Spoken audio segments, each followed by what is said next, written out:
Баршаңызға сәлем, сіздермен Жансая. Бүгін миксерсіз торт жасайтын боламыз. Жұмыртқаға қантты қосып, венчикпен жақсылап тұрып араластырамыз.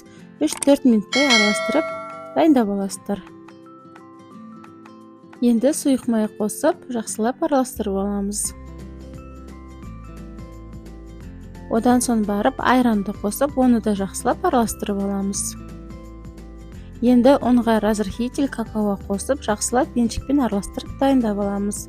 Формамызға пергамент төсеп, 180 градуста 30-35 минутта пісіріп аламыз.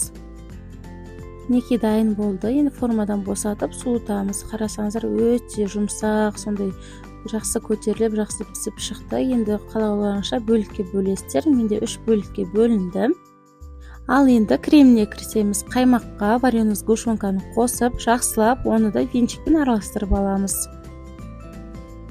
Кремімізді өстіп дайындап аламыз. Одан кейін тортымызды ақырындап жинай бастаймыз. Қалауларыңызша салып жинай берсеңіздер болады. Мен кожадан жартысын кішкене кесіп алып қалған едім. Соны кружка жасап, торттың бетін әсемдеуге жібердім.